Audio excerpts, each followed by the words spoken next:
Okay, so today we're going to look at a couple of terms for the glossary. And I don't know if you all saw it, but this week I released the glossary as a one big PDF file. It's like 280 pages. So all of our word studies we've been doing the last about year and a half collected in one place. There's more to add yet because there's some pages have not been edited, but we'll get to that. I'm hoping within the next 3 months to get the majority of what remains done. Problem is I keep coming out with new terms. You know, when you understand God's character and you read scriptures, you will read something and think, whoa, I've always understood that term this way, and that doesn't correspond with the truth of God's character, so better add that to the list. So today we're going to look at a couple of terms, commands or commandments, and free will, and they kind of go together, I think, quite nicely. So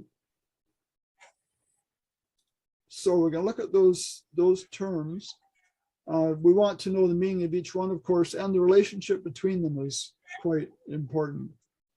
So the first question is, when God gives us commandments or commands, or tells or asks us to do something, is that negating free will, or is it honoring and respecting it? Just a question to get us started here. Any thoughts there? I have a thought. Okay. Nothing negates free will. Yeah, I was going to say you've got the free will to obey that command or not. Okay. So your free will is still there. If we have the free will, then what must not exist along with it? What must not exist? Yes. Force. Okay, Dorothy said force. Very good. Force or coercion of any sort, if that is there to back up the command, then really we don't have free will. So if there is free will, there must not be force or coercion or intimidation or mandates or any number of words I got. Okay. It also depends on the actual meaning of the words, like the word command. It does have a variety of meanings, and that's what we'll be looking at. So the meaning of the word and the context in which it is used. So if the commands or commandments are commands as commonly understood, doesn't that open the way, at least in our minds, for force or some kind of coercive pressure to get compliance? Axel, comment? Thank you, Ray. I'm just thinking that with God's commands, are there always conditions that apply? Condition. Okay. Because I'm thinking, okay, if to obey or not to obey is within our free choice, but then either way we go, there are still consequences and results, right? So yes, on that basis, I'm saying that there are conditions. There are always conditions. Yes. I would prefer the word consequences. I think that's what you're referring to. It's different from a condition. But whether we obey or not, there will be consequences either way. Absolutely. Yeah, for sure.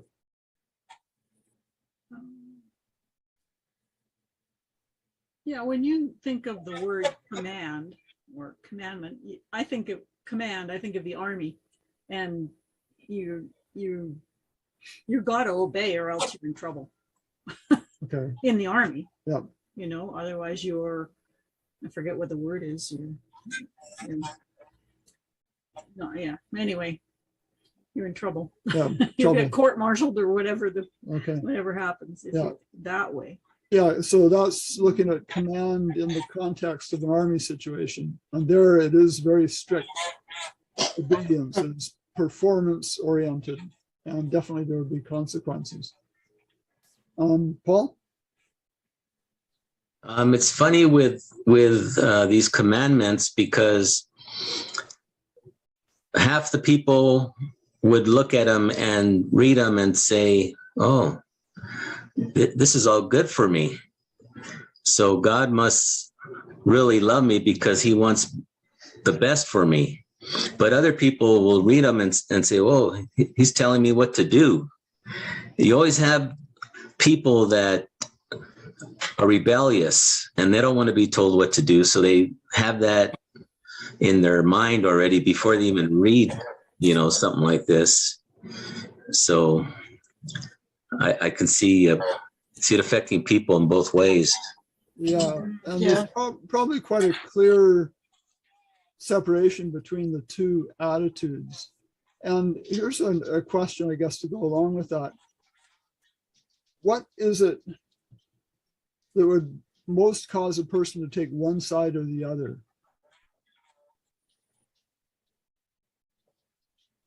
God is restricting me or God is protecting me, and maybe as a way of saying the two sides. What will influence a person most to go one way or the other? Gary? I think it's their understanding of God's character. Okay. I think you're right on. Is God on my side? Is he looking out for my best interests or not? Or is he just a killjoy? Which side you take on the question of God's character and relationship to me will most affect my view of the commandments. I guess what Paul was saying. They also could be affected by the way they were raised as children. If they were raised by somebody who gave commands all the time and was, very forceful parents, then that would influence them, I would think, too. Okay. And why does that have that effect? What's the connection? What's the connection? Isn't it because, say, if I was raised in a very authoritarian, commanding family, that would make me think that God is like that? Yeah, because often your father is kind of that's how you get a picture of God, is how your father treated you. Yeah, your God figure. Sometimes, yeah. But other people can see past that and see, well, okay, God's not like that. Yeah. Now, whether I had an advantage or not, I'm not sure, but my father died when I was 12 years old, so I didn't have that earthly father figure past that point.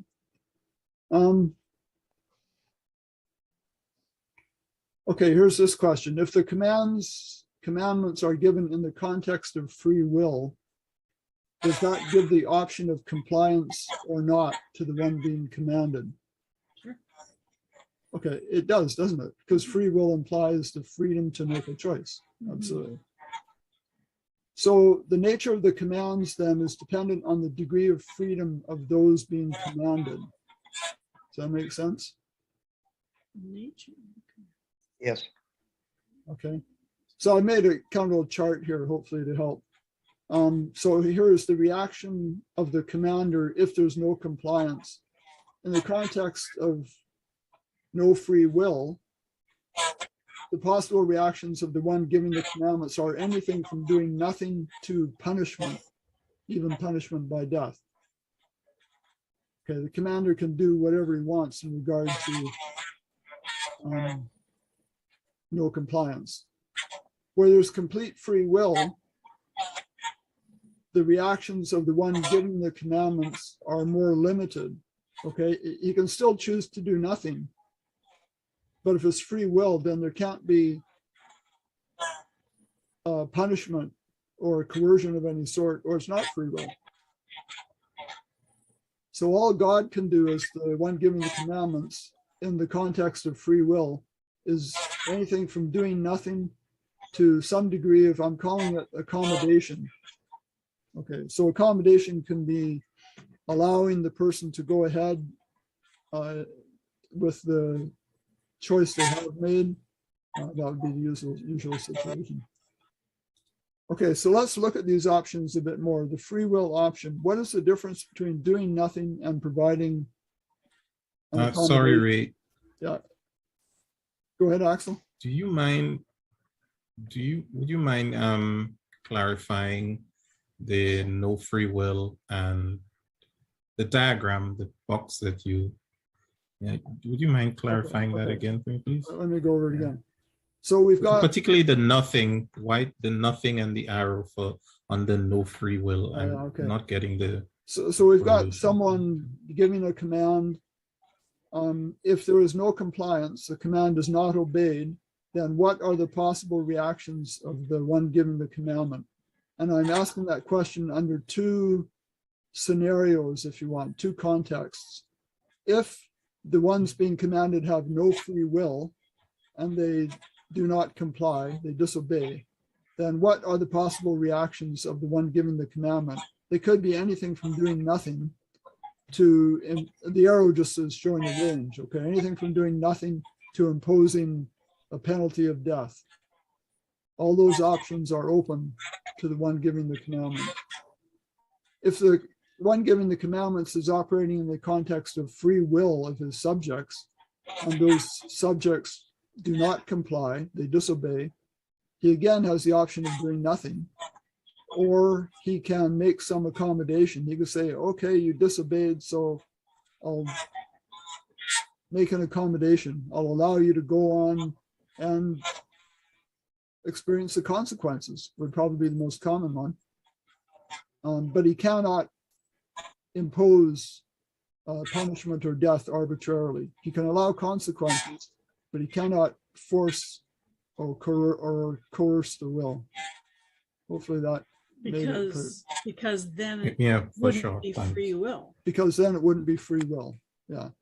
So if the context is free okay. will, then the one giving the commandments has to operate within that context because he's the one that's granted free will. Okay, Gary? Yeah, that raises a question.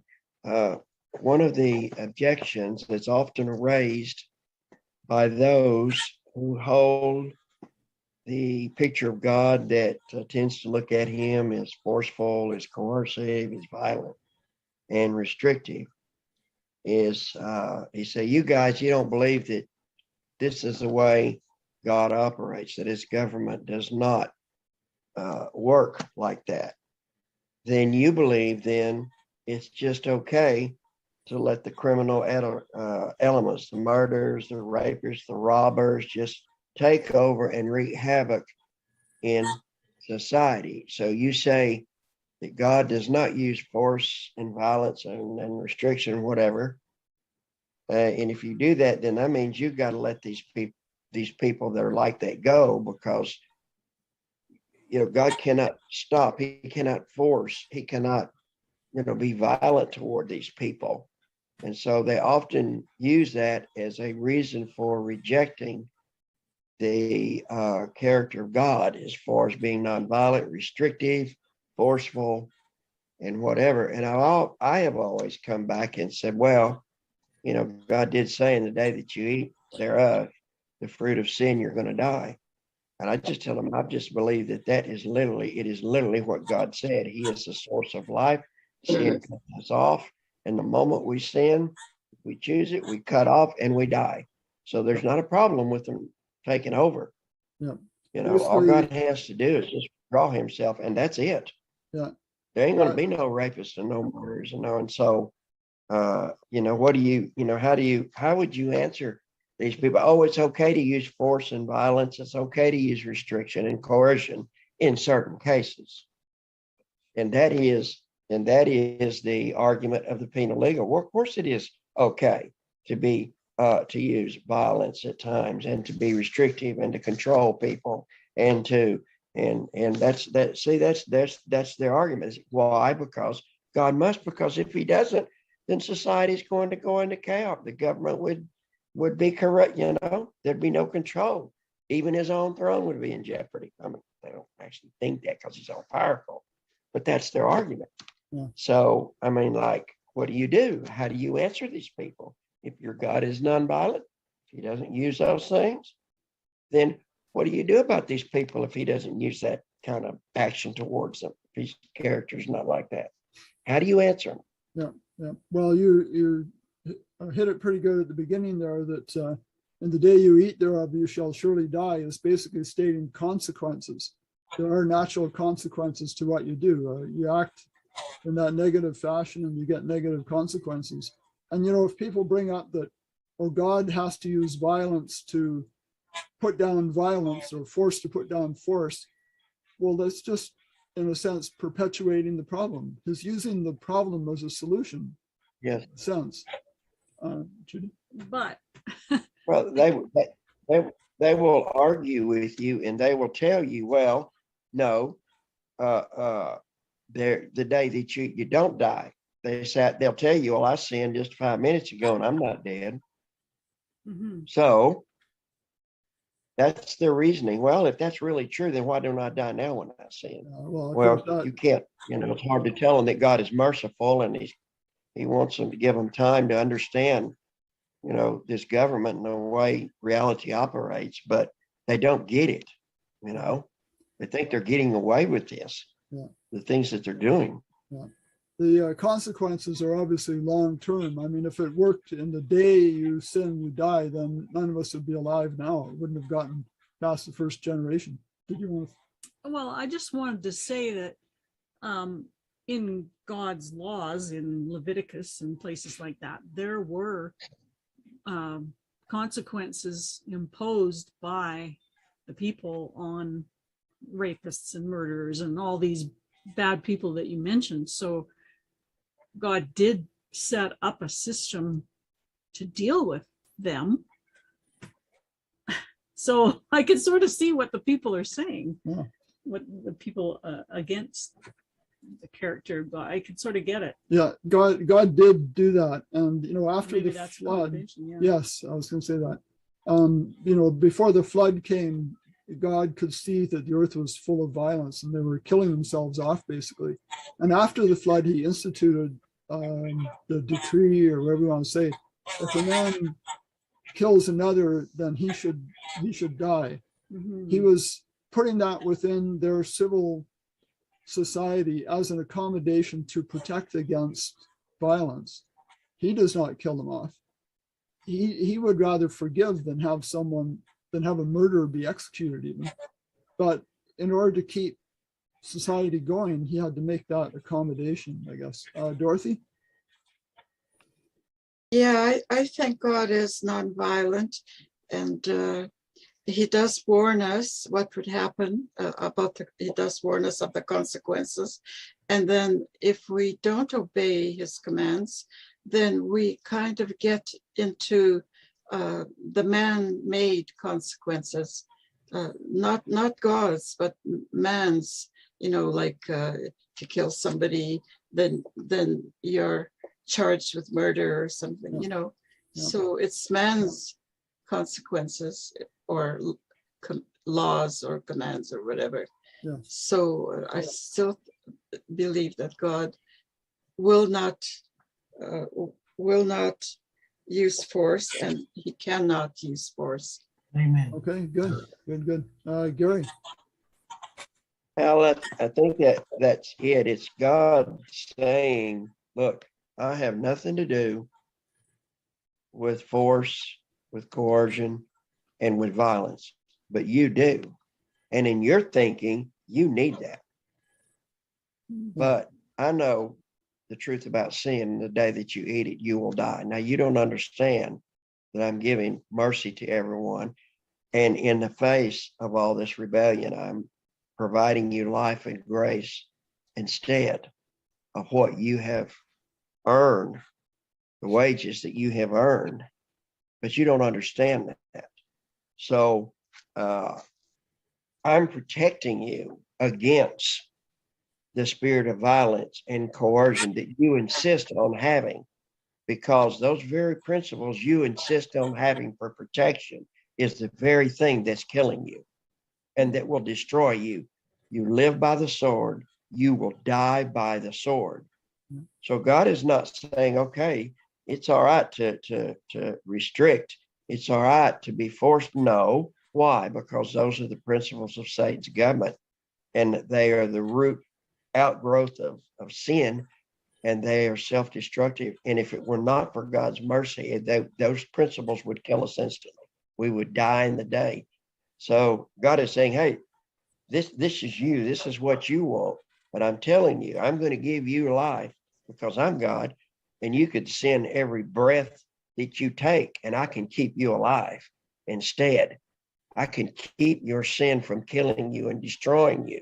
And he basically does that every day with each one of us. He keeps us alive in spite of ourselves. But those very things that we insist on, restriction and violence and coercion, are Satan's government. And that's what kills us. And God says, you live by the sword. That's what he tells his people in the end, remember? Yeah. Revelation 13, when all the stuff is falling apart, I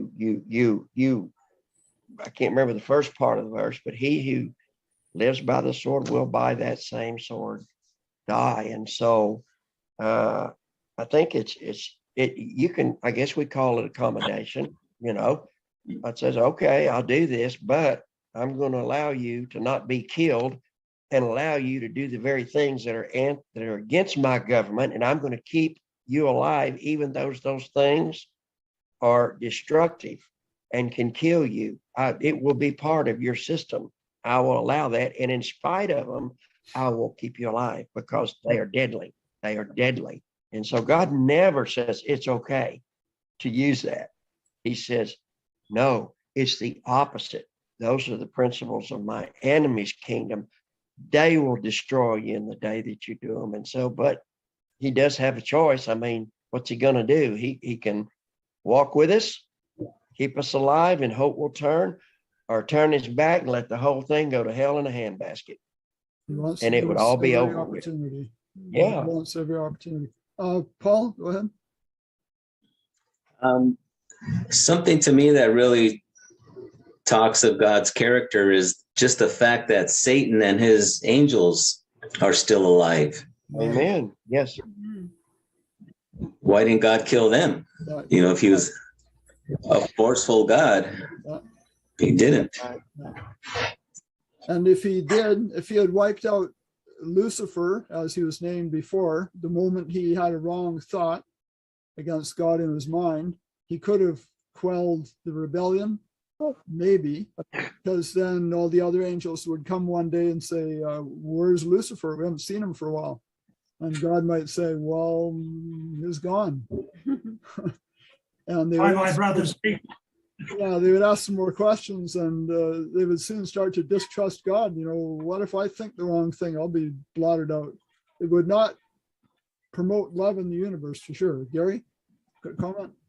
Well, and if you think about it, Satan, next to the Son and the Spirit of God, was the closest, or first, they say, some, that he was the first created being, that he was the closest to God, other than the Father, the Son, and the Spirit.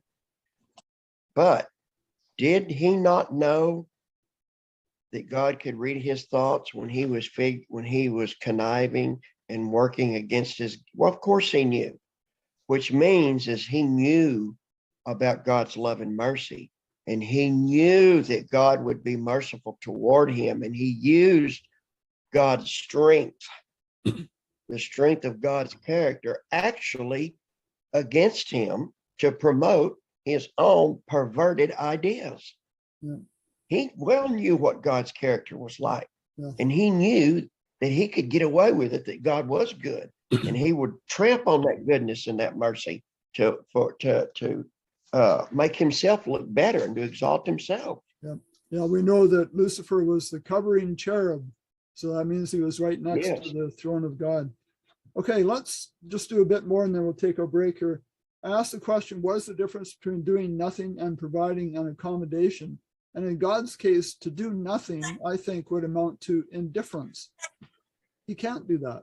When we walk away from him, when we sin in any way, he's not indifferent to it. He's going to do, you know, the word accommodation is a very general term, okay?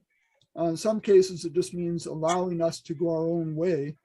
And you could call that doing nothing, but his allowing it, and as Michael brought out well, he weeps when that happens. You know, he does everything he can to turn us around. He's not indifferent to our suffering at all.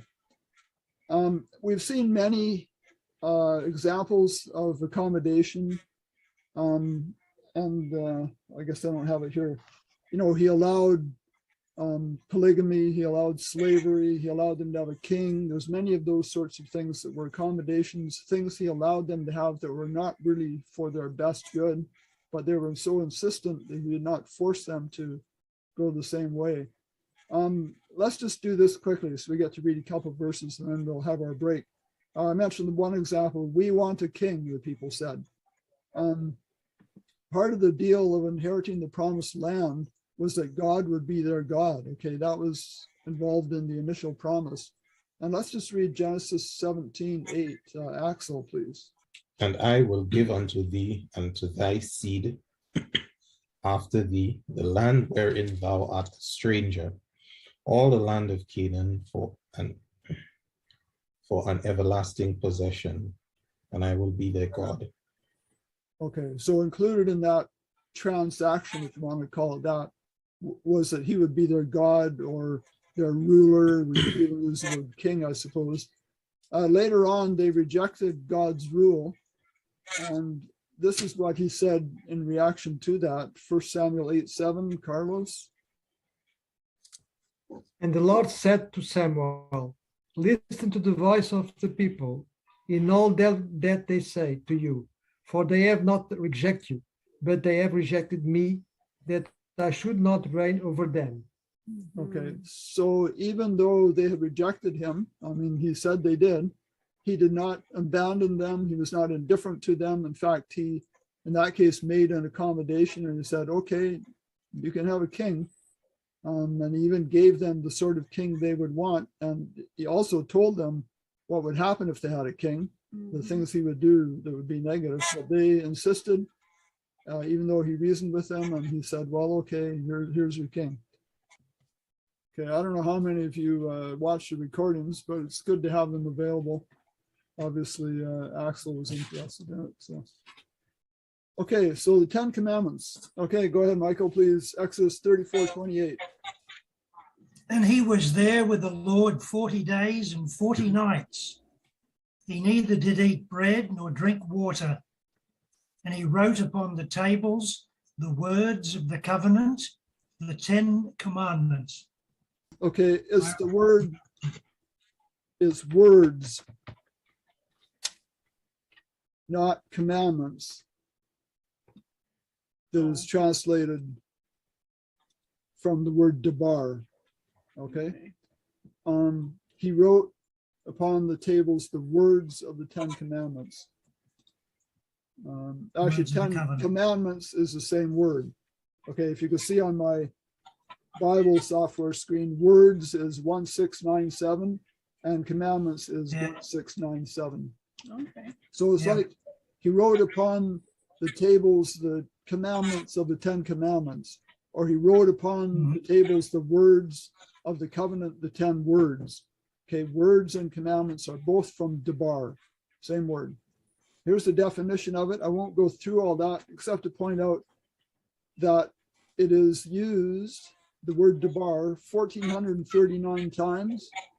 Okay, very, very frequent in the Old Testament. 807 of those times it is translated as word. Okay, and it's translated as commandment only 20 times. So it just shows that, I mean, obviously a commandment is a word or a saying, but a word is not necessarily a commandment. So the more general meaning of debar is something that is spoken. Okay, we could say. Well, I've got it here. Question. Yeah, go ahead, Michael.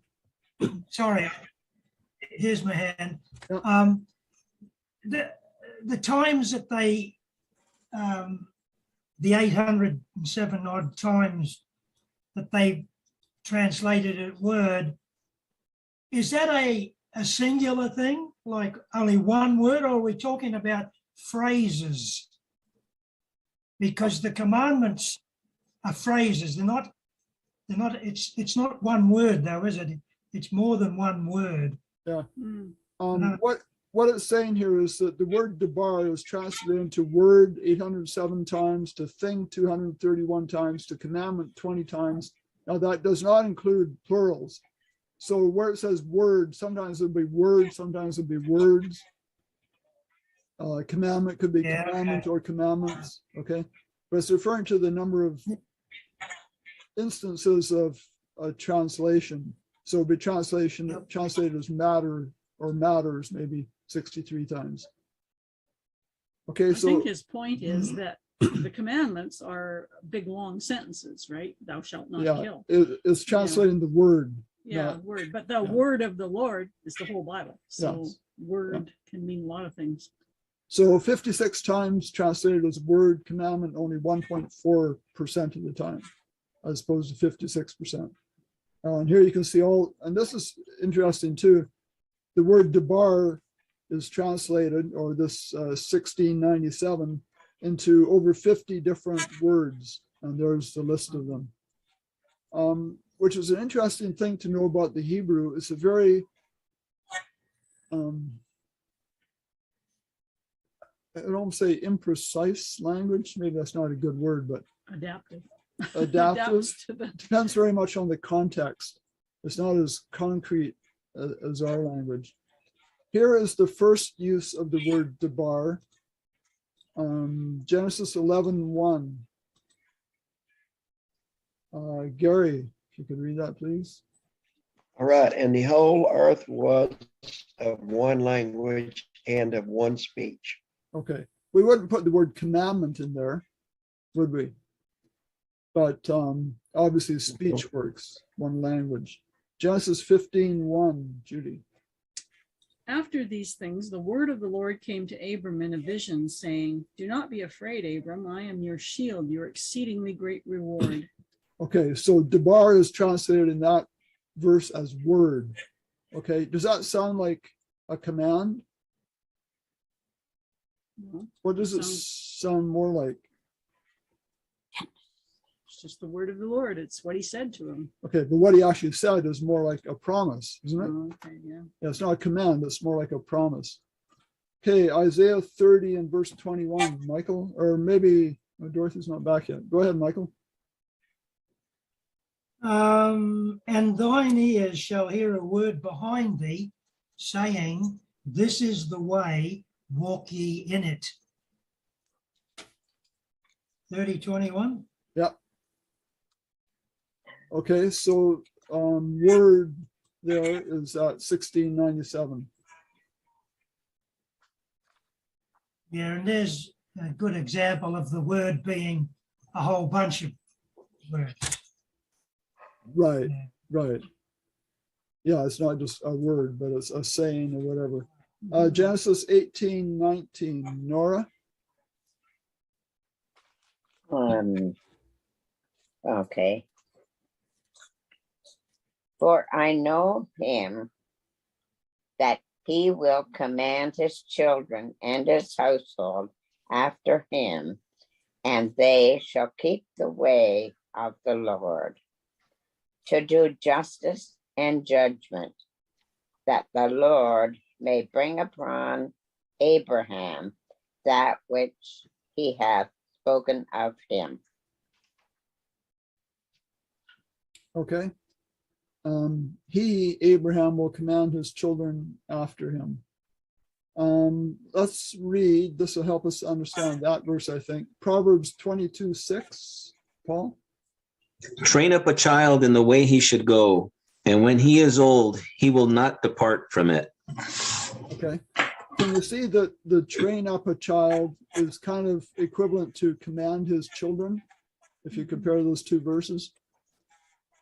So I think the commanding is not so much that the parent is running around issuing commands all the time to his children as he is training or guiding them.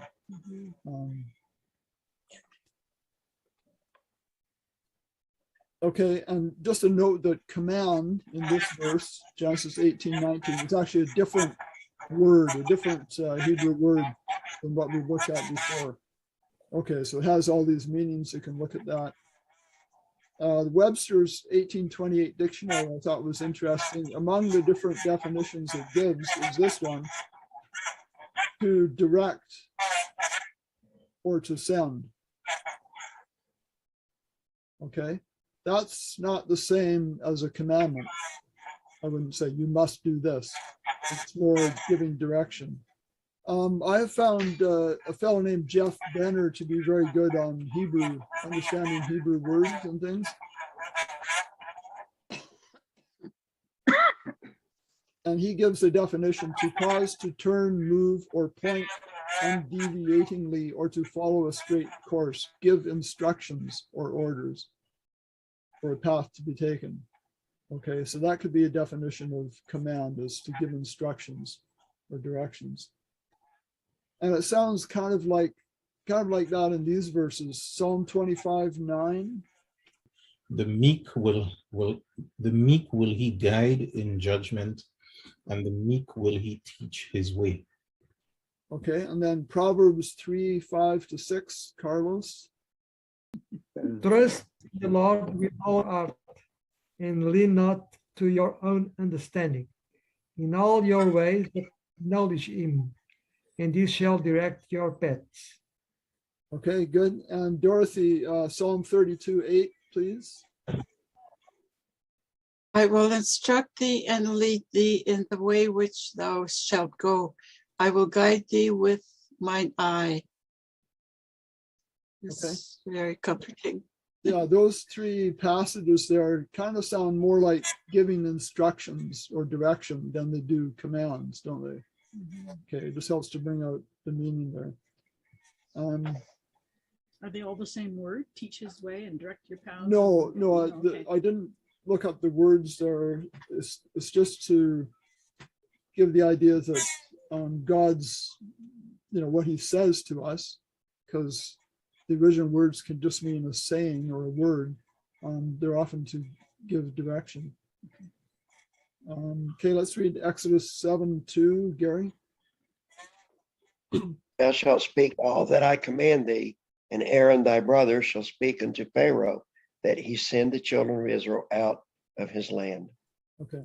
Basically, what's that is saying is just, Moses, you shall speak or repeat all that I tell you. Mhm. Okay. Okay, let's look at this, the commandment to love. Okay, that's kind of an interesting concept. So let's look at the idea of a command to love. Mark 12:29-30, Judy. Jesus answered him, the first of all the commandments is this: Hear, O Israel, the Lord our God, the Lord is one. And you shall love the Lord your God with all your heart, with all your soul, with all your mind, and with all your strength. This is the first commandment. Okay, so is that commandment saying, love me or else? That would be kind of a hard saying. So I put some statements here. I just want to see what response we can come up with. Love, the emotion, cannot be commanded. Love as an action, a behavior, can be commanded. Does that make sense? Yeah. Okay. Yeah, the emotion can't be, but you can do loving things even when you don't feel like it. Okay. Loving things. Okay. Share with your brother, Johnny. Okay, good. So love as an action, so meaning to do an act that is loving, can be commanded, and I can will to obey. Mhm. Okay, someone could tell me to do something loving to someone, and I could use my will to obey that command. You agree? Yep. Okay. Love as an emotional response is not something we can even will in ourselves. Do you agree with that? Yes. Yeah. Yes. Okay, not something we can will. We can love someone, but we can't instantly love someone just by deciding to. It's a response in our emotions that comes from stimulus, from getting to know that person, etc. So can a brand new Christian truly say, I love God? Or they might say, I love God with all my heart. Or they've just been convinced that God is real. Well, if he knows God's character. Okay, I agree. A brand new Christian probably wouldn't know God's character, though. Okay. A brand new mother can love her newborn baby without knowing that baby Right. very well. Right. It just, you just automatically love them. Yeah. So, and I think a brand new Christian, they wouldn't have become a Christian if they didn't love God in some way, even if it's limited. Yeah. In their knowledge of God, they love what they know. Okay. I think So- the mother loving the child is, what's the word for it? A conditioned thing that God has put into humanity. Gary? Of course, we know that love itself is not just a bare, raw act, because Jesus said, okay, you may not commit the bare, raw act of adultery, but if you're desiring it, if you're feeling it, if you're feeling murder, you are what? Guilty of murder. And so I believe God's plan to restore us is not, well, I'm going to do this just because I know it's right and it's God's commandment and he told me to do it. No, true restoration goes so far as that's my enemy. I actually I feel, it makes me feel really, really good to embrace and love him, and not just to treat him good, but I actually want to. I desire it in my inmost person to feel very, very affectionate about the one who might be trying to kill me. That's restoration. The other, I believe, is just a form of godliness where you have the act is not really going along with how we're really feeling or thinking. In that sense, on the inside, an emotional deal. So I may not commit murder, but if I hate somebody, what? Am I guilty? Yeah. Yes. Yeah. Yes, I am. So it includes both those, restoration in both areas. And so I hate it. God says, you should do this, but I don't feel like it. I immediately say, Lord, I really don't have the feeling. I'll do this because you said it. I know it's right. That's what love does. But Lord, give me the joy, a really, really good feeling about wanting and desiring to do this. And then you know what? I found out that he does. Yeah. All we do is ask for it. Yeah. There's expressions like expression deepens impression or something. Like if you do something loving towards someone, it'll encourage the emotion in your heart. There's also things like fake it till you make it, act loving even if you don't feel like it. You can, I make the distinction this way, that I can love another person even if I don't like things about them. So the loving them is wishing the best for them, and not doing them any harm or even help them. But it could be there's things I don't like about them. That's entirely possible, I think. So here's a statement: while I cannot will myself to love you, I can will to act benevolently or lovingly toward you. So this is from a website here. One way around the difficulty is by reinterpreting what is meant by love. While I cannot will myself to love you, I can will to act benevolently toward you. And while it makes no sense to command love, it does make sense to command benevolent behavior. You ought to love her makes no sense, but you ought to act as if you love her does make sense. Okay. There cannot be a duty to love, but there might be a duty to do the sorts of things to and for a person that one would do without a sense of duty if one were to love. Yeah. Okay. So you can't command love, okay, but you can command or act in a loving manner. We are told to keep the most important commandment, to hear and pay attention to God's word. Let's read Mark 12:29, Judy. No, Michael. The first of all commandments is, Hear, O Israel, the Lord our God is one Lord. So if we will do that, hear and trust enough to actually follow his directions to hear, which means to listen, the result will be this in verse 30. So to hear in the Hebrew doesn't mean just physically sound going into your ears. It means to pay attention to and do something about it. Okay, so the result will be, as expressed in verse 30, Mark 12:30, Nora. And thou shalt love the Lord thy God with all thy heart, and with all thy soul, and with all thy mind, and with all thy strength. This is the first commandment, to love the Lord. Okay, so that's interesting. At the end of that verse, Mark repeats, this is the first commandment, referring back to the command to hear in verse 29. Okay, hear, O Israel, the Lord our God is one Lord. The thou shalt love is in what's called the future indicative rather than the imperative. Now, this gets into grammatical things, which I'm not very good at, but I've had to look into some of it to understand these words.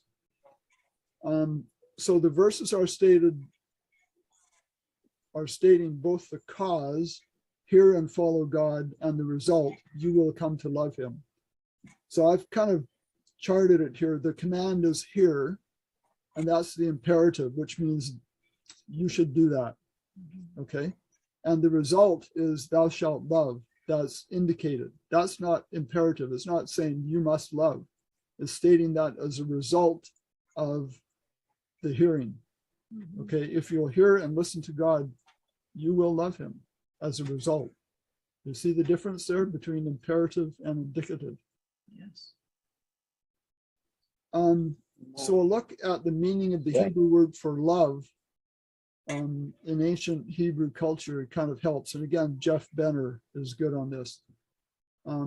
He gives a translation for the word ahab, is the Hebrew word in that case, to provide and protect that which is given as a privilege, an intimacy of action and emotion, strong affection for another arising from personal ties, or we could say experience, familiarity with them.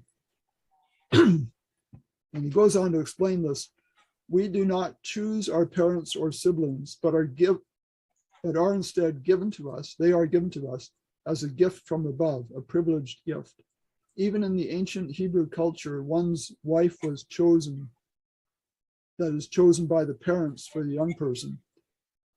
It is our responsibility to provide and protect that privileged gift. In our modern Western culture, love is an abstract thought of emotion, how one feels toward another, but the Hebrew meaning goes much deeper. As a verb, this word means to provide and protect what is given as a privilege, as well as to have an intimacy of action and emotion. We are told to love Elohim and our neighbors, not in an emotional sense, but in the sense of our actions. Okay, so it's like the command, the imperative is to act in a loving manner, and the result will be the emotion. Okay, you can't command emotions, in other words. You can command actions, and if you will follow those actions, the desired emotion will come from that. Okay, let's just go on. The consequences. Deuteronomy 30, verse 16. Paul, please. In that I command you today to love the Lord your God, to walk in his ways, and to keep his commandments, his statutes, and his judgments, that you may live and multiply, and the Lord your God will bless you in the land which you go to possess. Okay. Can you see that the command, if that command to love is love me or else, that would be inconsistent with a God of love who honors free will, wouldn't it? Okay, so this idea of commanding something and free will are definitely maybe good terms to tie together here, because one is very much related to the other. So let's look at a couple of sort of miscellaneous things here. Exodus 20 and verse 2, this is just before, I think it's verse 3 where they start giving the 10 commandments, but the verse before, Axel. I am the Lord thy God, which have brought thee out of the land of Egypt, out of the house of bondage. Okay, so it's basically reminding them of what he has done for them. Okay, and of course they're quite familiar with that because they walked all that way and they were rescued from the Egyptians and provided the manna and the water and all those things. So they knew all the good things he had done for them. And then it goes on, starting in verse 3, to give the 10 commandments. And while they can be seen as restrictive commands, and many people see them that way, when we come to understand all that God has done for us and have a better idea of his character, then we can begin to view them as promises. You know, you won't do those things. I'm glad of a promise that I will never kill anyone. I mean, can you imagine how you would feel if that happened? And you, never mind, you might spend years in prison. But it's reassuring to know that you don't need to, and God will help you to not do those negative things.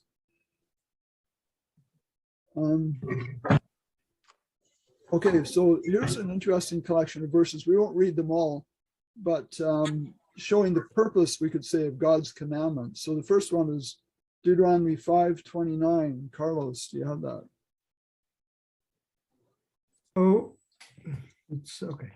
Oh, that there were such an art in them, that they would fear me and keep all my commandments always, that it might be well with them and with their children forever. Okay, so keep my commandments. Why? So that God can gloat that everyone's obeying him and he's so great? No, it's that it may be well with them. It's for our good, not his. Okay. Next one is Deuteronomy 5:33. Dorothy. Ye shall walk in all the ways which the Lord your God hath commanded you, that ye may live, and that it might be well with you, and that ye may prolong your stays in the land which you shall possess. Okay, Yeah. so there it is again, that it may be well with you. And remember, in Deuteronomy chapter 5, earlier before this verse 29 that we read, the 10 commandments are given again. Okay, they're given twice. And Deuteronomy actually means the second law. Okay, nomos is the law. So deutero, second law, second or repeating of the law. Okay, and then Deuteronomy 6:2, Gary. That thou mightest fear the Lord thy God, to keep all his statutes and his commandments, which I command thee now, and thy son and thy son's son all the days of thy life, and that thy days may be prolonged. Okay, that thy days may be prolonged. It's kind of like that it may be well with you. And then the next verse, verse 3, it says again, that it may be well with you. Later in the same chapter, verse 18, that it may be well with thee. Verse 24 of the same chapter, for our good always. Okay, so quite a few times it's repeated. The purpose of the commandments is for their good, not for God's good. He just wants to bless and provide. Yeah, so they're for us, not for him. Have you ever heard someone say this? They are the 10 commandments, not the 10 suggestions. You heard someone say that? And when they say that, it's usually said in a certain way or even a certain tone of voice or implying something. What's kind of the implication that goes along with that? That we have to obey Or else. Yeah. They're commandments. They're not just suggestions. You're supposed to do them. Yeah, and you better do them because our God is an awesome God with lightning in his fists or whatever. 10 commandments, not 10 suggestions. Along with that, I had someone say to me once, there's nothing wrong with legalism. That's kind of parallel to this in a way. And okay, there's nothing wrong with legalism. What is legalism? What would be a brief definition of that? Anyone? What's an ism? Ism? A belief system, isn't it? An ism is a belief system, exactly. So what is legalism? I think it's believing you can save yourself by your works. Okay. It's the belief that we can be saved by keeping the law. Mhm. Exactly. Yeah. And have you ever seen this? Our favorite diagram? Only a few times. Only a few times. So the belief that we can be saved by keeping the law would be equivalent to doing what in that diagram, or concentrating on what part of that diagram? Mopping up the sinful acts of the water. Yeah, mopping up the mess on the floor. Okay, if I can stop outwardly disobeying the law, then I'm good. I can be saved. That's kind of the idea. What does legalism, what does legalism imply in terms of God's acceptance of us? So someone that believed in legalism would believe a certain way about God's, whether he accepts us or not. And what would that be? He won't accept us if we don't keep the law. Okay, or he will accept us if we When do we keep keep the law. the law. Yeah. Or- Okay. I think So what was that again? Well, okay, I'll Judy, state it. Go ahead and say it again. forget what I said. Okay, the question is, what does legalism imply in terms of God's acceptance of us? He will accept us if, yeah, I think I said he won't accept us if we don't keep the law. And you said he will only accept us when we do keep the yeah, law. I just turned it around. Turn yeah. it around, yeah. So So, yeah. basically it's saying that God's acceptance of us is based on our performance rather than our relationship or his Yeah. love for us. Okay. Up to this, there are 10 commandments, not 10 suggestions. Okay. The way commandments are normally understood, like obey me or else, I would say that the 10 commandments are actually closer to 10 suggestions than they are to 10 commandments. Okay. If you will do these things, it will go well with you. I will accept you either way, but I'm suggesting you do these things and you will be blessed. I'm not going to command you to do them in terms of if you don't, I will arbitrarily impose a punishment on you. Okay, let's shift gears and look a bit about free will. We've talked about it. Do you believe in free will? That God grants us free will? Mhm. Okay, why do we believe that? For God so loved the world that he gave his only begotten son, that whosoever believeth in him will have eternal life. It's a choice. Okay, the whosoever, that's a good word. That implies yes or no. It applies a choice on our part. Right. Okay. What is it in the context of God's character that says we must have free will?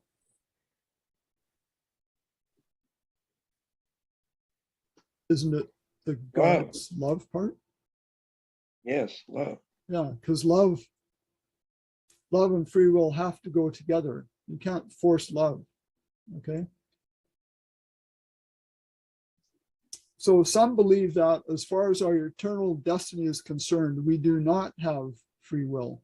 And there's a debate in Christianity that goes back centuries to two theological views, generally described as Calvinism after John Calvin and Arminianism after Jacobus Arminius. And the Calvinist view is that God alone decides who is saved and who is lost. And Arminianism is the belief in free will, that our salvation is dependent on our individual choice. So Okay. is Calvinism predestination then? Calvinism would include predestination, yes. So here's a little sort of summary of the two positions, and we'll touch briefly on these different terms here. So in Calvinism, they use an acronym TULIP. Okay, TULIP, TULIP, to remember these principles of Calvinism. And by contrast, Arminianism uses FACTS, FACTS, as their sort of 5 points of their beliefs. So in Calvinism, it starts with total depravity. And I've got a bunch of information here. We won't go through it all, but this comes from Tim Jennings' website. He has quite a good summary of this. For total depravity, he describes it, and it's the same for either one. They're just put in different places. I don't know why we're getting that feedback. So total depravity means all humans are born corrupt, at enmity with God, possessing a carnal nature that naturally wars against God, and that we can do nothing to change it, and that we have no responsibility to respond to God and accept his offer of salvation.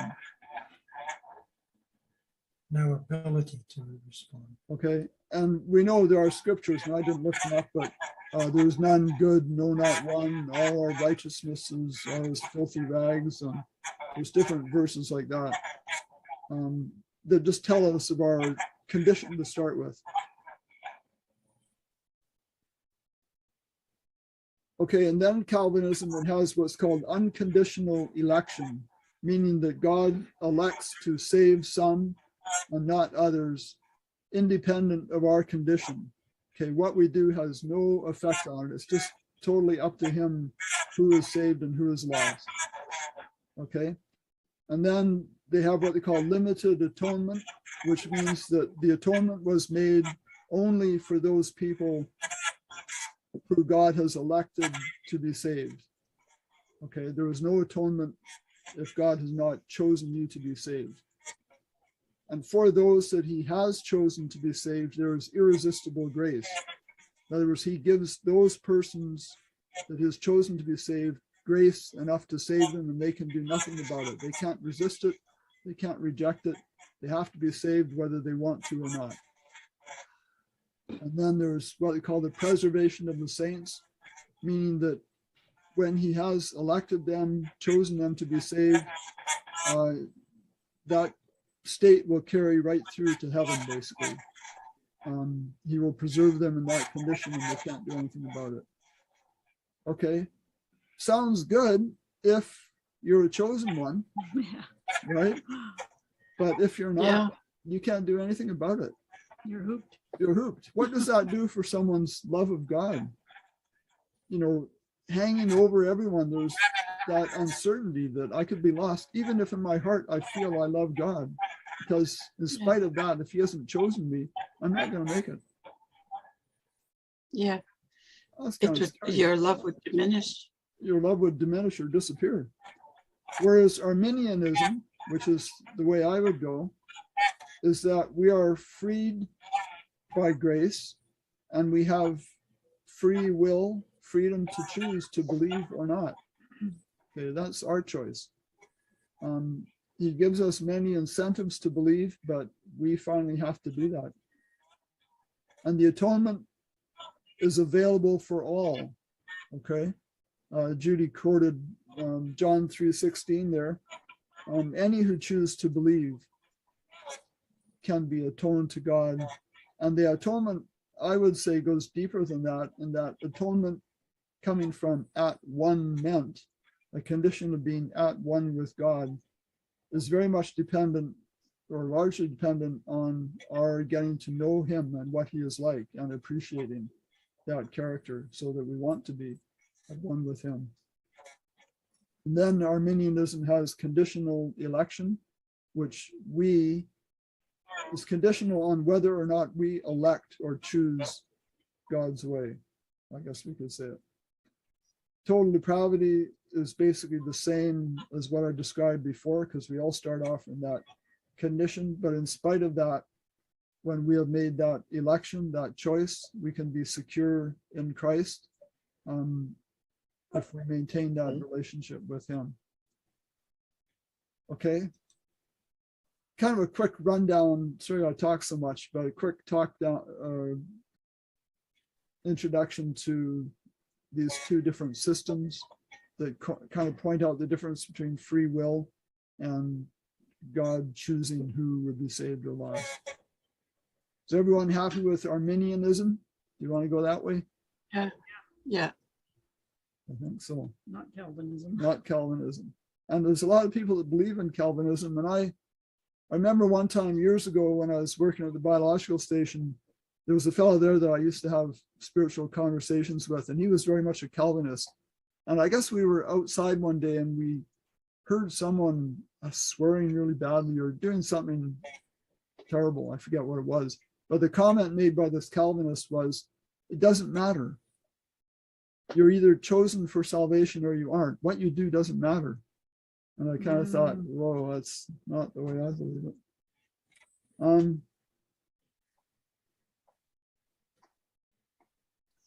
Okay, here I say, imposed law is the law of dictators. Design law is the law of our Creator. And how you understand God's law makes a big difference as to whether you will choose which one of these two, Calvinism or Arminianism. And it's really a basis of a lot of our correct understanding of God's character. And I'd just like to point out this image I have here. The title is The Final Message of Mercy to the World. And it's quite a new publication by Timothy Jennings, where he kind of relates the three angels' messages to, which is an end time message, of course, in Revelation 14. He relates it to the final message of mercy to the world, which he believes, and I believe, to be a revelation of God's character of love to the world through God's people. Okay. Yeshua came already once to reveal what his Father is like, and that's all recorded in his word for our benefit, and we are to use that and reflect that love in our lives. Okay. Just a bit more. Here's some verses that imply that we have free will and the freedom of choice, because we do want to establish that from Scripture. So, Judy, can you read Joshua 24:15, please?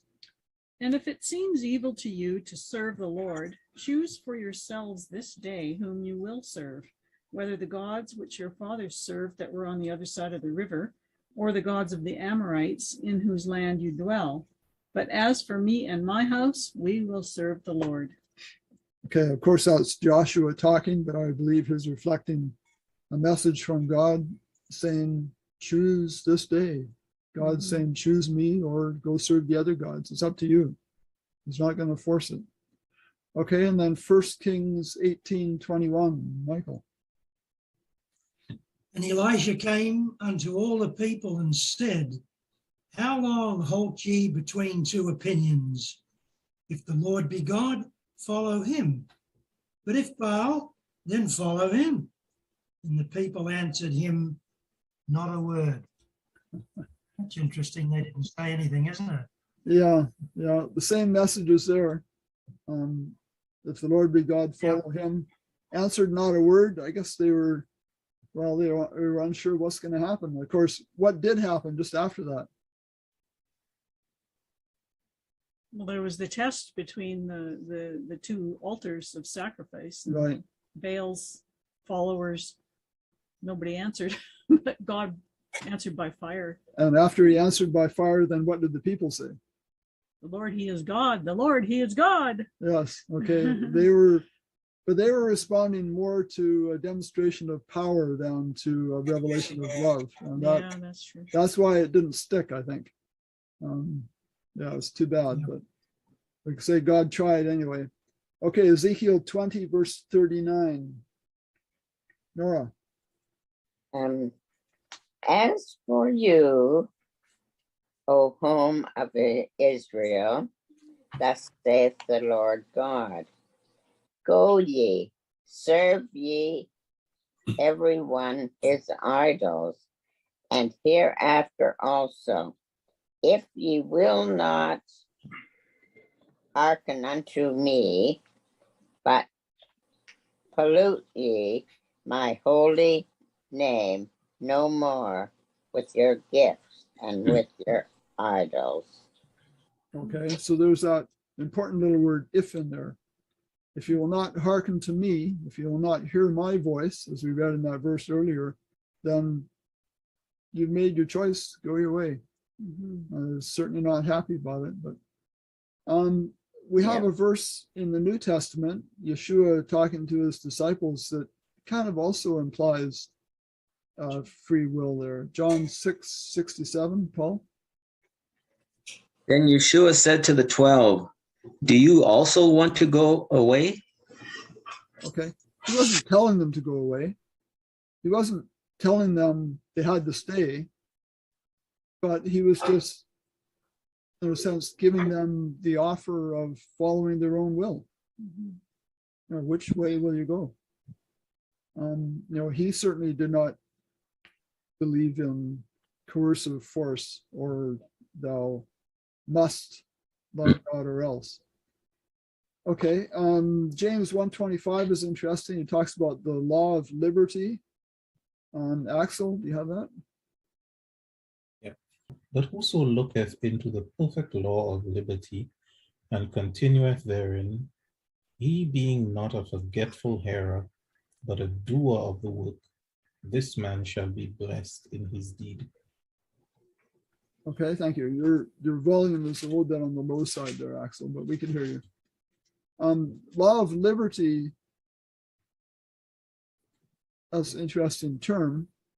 If it's a law of liberty, then it can't be a law of what, constraint and that sort of thing. So it also cannot be coerced or mandated. Law of liberty.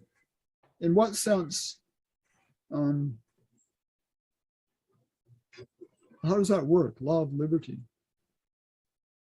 Or to ask it another way, what does that imply about the connection between commandments and free will? I think it means that you're free of sin. And when you're free of sin, you're free of death. And so it's giving you that liberty from those things. Okay, good. That's what I kind of said, freedom from the deadly effects of sin. Okay. If we follow God's law, we can be free from lots of things. We have to follow it to be free, but we always have that choice. And it's always the better choice. Follow God's way, his commands, suggestions, if you want to use that word, recommendations, directions, because he always wants what is best for us. And as a God of infinite knowledge and love, we can have confidence that his ways are the best ways. So follow his commandments. Yeah. We also always have free will, whether or not we're going to follow them. Yes. But if we follow them, we'll be a whole lot happier. Yeah. Okay, any last thoughts or anything? There's a lot more that could be said about commandments. I just sort of looked at a few areas, but I wanted to relate it to free will, because that kind of made sense to put the two together. So.